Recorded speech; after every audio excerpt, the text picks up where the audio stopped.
Well, good morning, everybody. It is Friday, a Friday morning, and it is 68 degrees out.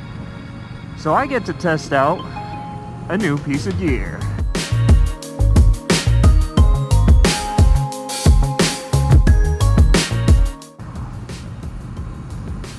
That new gear is, I don't know if you can tell, but it is my Speed and Strength Rust and Redemption riding shirt. It is a armored riding shirt that is Kevlar infused. So it should be a little nicer on the hot days, which it's been pretty freaking hot lately. The other day, I got stuck in traffic, and you know, I had to split a little just because I couldn't sit there in traffic. I didn't want to die in the middle of traffic, like literally.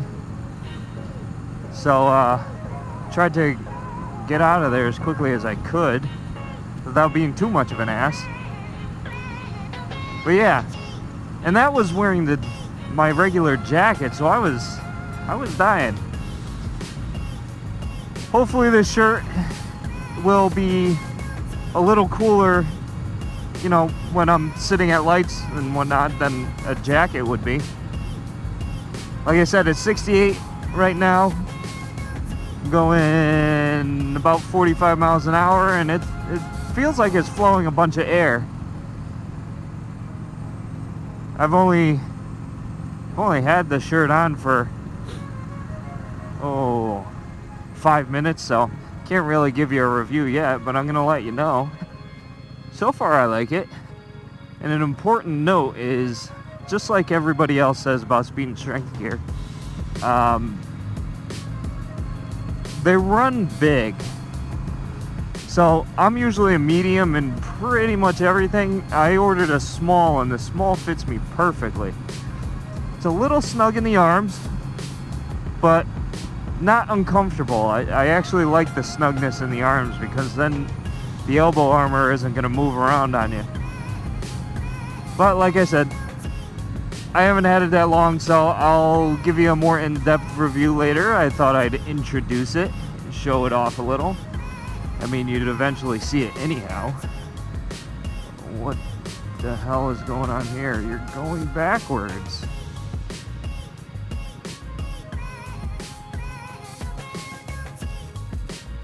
What are you doing?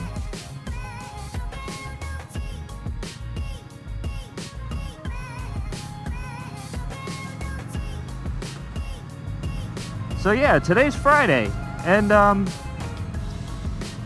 you know what that means? I got a cool part coming in the mail today. Should be pretty easy to put on. I'm actually, if it comes before, you know, lunch break, I'll put that on during my lunch. Shouldn't be too hard. It's only 4 bolts, I think. So, looking forward to that. I'm excited to show you guys. And I'm curious what you're gonna think about it. So you're gonna have to wait. And by wait, I mean you're gonna do one of those magic things where I go like this. And we're back. See? That wasn't so bad. And now I have the Sissy Bar on. I'm not sure if you could see it, but it is on there. So I'm gonna have to insert cinematic footage somewhere, like maybe right here.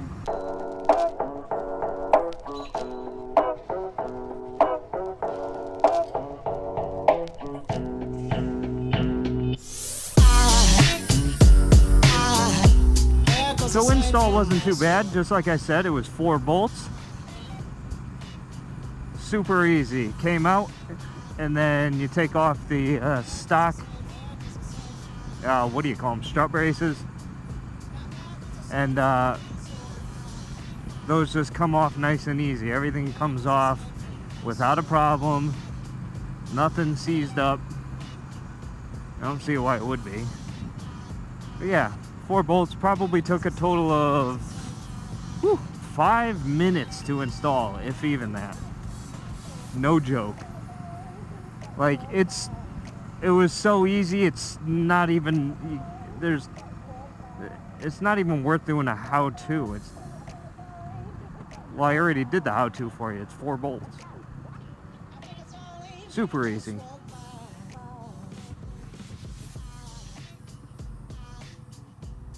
So that, in combination with the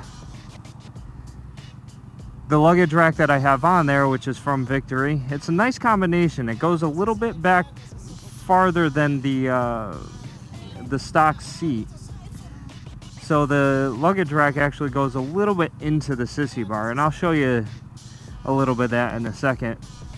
But it ends up giving the Sissy Bar a nice platform on the bottom to mount your Sissy Bar bag or duffel bag or whatever you have back there. So far so good. The Rok Straps that I bought, I got the small ones. I don't remember the length of them off the top of my head, but those are just the right length to go around the bag from the 2 bars on the Sissy Bar. Not long enough to wrap around the bag. I may get longer ones, I may not. I'm just afraid that if I don't have a lot in the bag, it'll push through the center of the Sissy Bar and just be dangling off the back of the bike. But I do have the handle. There's an end handle on my duffel bag that I looped over the top of the Sissy Bar, so in the event of it coming loose for some reason, it won't go anywhere. It should never come loose for any reason, but hey, it's a simple enough thing to do. Why not take a little extra precaution?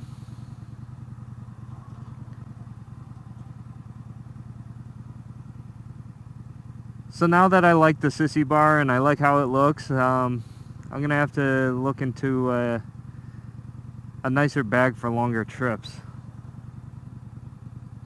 There's so many options. One of the ones that I'm looking at is called the Xfil 80. I believe it's made by Biltwell. It's a pretty big bag. It actually has a back pad built into it.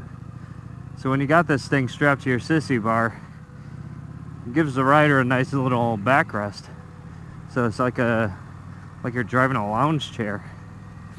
Pretty cool. Yeah, I may put a light on the back too. I'm not sure.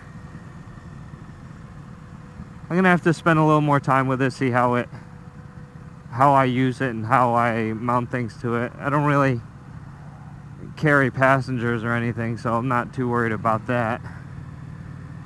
I don't even have a seat or rear pegs.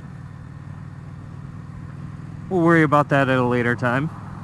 But what I didn't want to do was, I didn't want to start looking too heavy into Sissy Bar bags or luggage of any sort for it, because I figured if I did that, I would jinx it, and then I would get the bar in, it wouldn't fit, and I wouldn't like it or something. So I figured I'd wait until I got it in, I installed it, I checked it out. So now I'm okay with checking stuff out.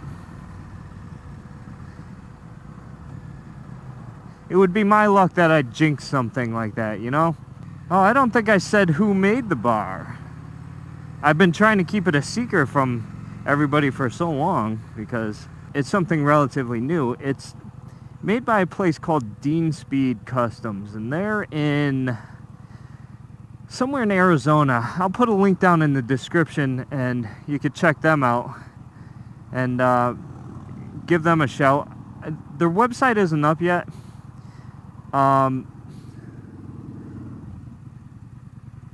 But their Facebook pages. I actually bought the bar off of eBay. I guess that's how they're selling some of their stuff now. They make bars, handlebars, and obviously the Sissy Bar. They make a version of the Sissy Bar brackets that are basically the brackets without the bar welded to it. And that's for strapping luggage to, or giving your passenger something to hold on to, which is kind of weird to have that and not the bar. Anyway, yeah, seemed to be pretty cool. Here's the thing too, I'm no stranger to custom things. My truck, all the steel parts, armor, bumpers and stuff, those were all custom made, and those were all custom fabricated to order. It's not like they stock the stuff. They have the specs and they build them as needed, and oftentimes guys will make changes and want certain things done before they're built. And I'm used to lead times. My bumpers, I think my front bumper took I don't know, like 5 months or something. I had to wait for it. You know, I was waiting months for parts. The quickest anything came was maybe a couple of weeks, and those were my sliders. The Sissy Bar was built in, I don't know how long it took to build, but from the day that I clicked purchase to the day that I received it was 18 days. 18 days, maybe 19 days. That's not too bad. I was figuring about 2 weeks.